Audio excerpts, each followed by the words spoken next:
முதல் வாசகம். ஆண்டவர் திருமுன் அரசர் யோசபாத்து உடன்படிக்கை செய்து கொண்டார். அரசர்கள் 2ஆம் நூலிலிருந்து வாசகம்.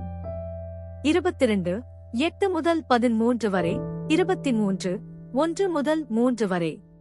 அந்நாள்களில் தலைமை குரு இல்க்கியா எழுத்தன் சாப்பானை நோக்கி, ஆண்டவரின் இல்லத்தில் ஒரு சட்ட நூலைக் கண்டெடுத்தேன் என்று சொல்லி அந்நூலைச் சாப்பானிடம் கொடுக்க அவனும் அதை படித்தான். பின் எழுத்தன் சாப்பான் அரசரிடம் வந்து பதில் மொழியாக, அரசே, அடியார்கள் கோவிலில் கிடைத்த பணத்தை சேகரித்து ஆண்டவரின் இல்லத்தில் வேலை செய்வோரின் மேற்பார்வையாளரிடம் கொடுத்து விட்டனர் என்று சொன்னான். மேலும் அவன் அரசரிடம், குரு இல்க்கியா என்னிடம் ஒரு நூலை கொடுத்துள்ளார் என்று கூறி அரசர் முன்னிலையில் அதை படித்து காட்டினான். அரசர் சட்டநூலின் வார்த்தைகளை கேட்டதும் தம் ஆடைகளை கிழித்துக் கொண்டார். பின் குரு இல்க்கியாவையும் சாப்பானின் மகன் அகிக்காமையும் மீகாயாவின் மகன் அக்கோரையும் எழுத்தன் சாப்பானையும் அரச அலுவலன் அசாயாவையும் நோக்கி, அரசர் இட்ட கட்டளை இதுவே, நீங்கள் போய் என்னை குறித்தும் மக்களை குறித்தும் யூதா முழுவதை குறித்தும் கண்டெடுக்கப்பட்ட இந்நூலில் என்ன எழுதப்பட்டுள்ளது என்று ஆண்டவரின் திருவுளத்தை தெரிந்து வாருங்கள். ஏனெனில் இந்நூலில் நமக்காக எழுதப்பட்டுள்ளவற்றிற்கு நம் மூதாதையர்கள் செவி கொடுக்கவும் இல்லை, அவற்றின்படி நடக்கவும் இல்லை.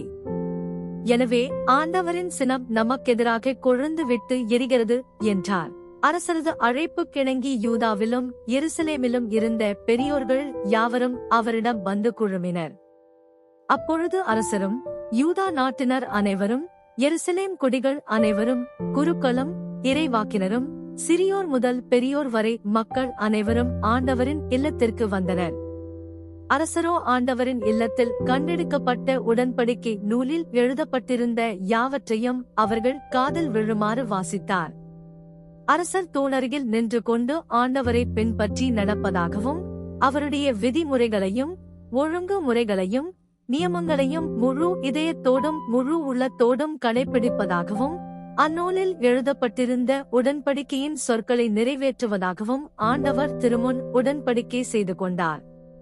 மக்களும் அவ்வுடன்படிக்கைக்கு உடன்பட்டனர். ஆண்டவரின் அருள்வாக்கு. இறைவனுக்கு நன்றி.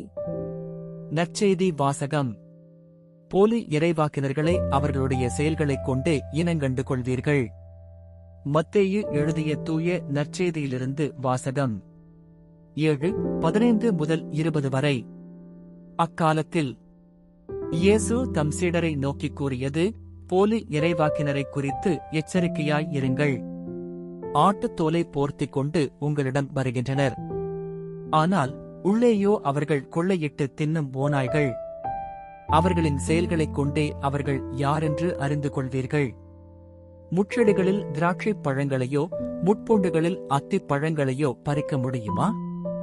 நல்ல மரமெல்லாம் நல்ல கனிகளைக் கொடுக்கும், கெட்ட மரம் நச்சுக் கனிகளைக் கொடுக்கும்.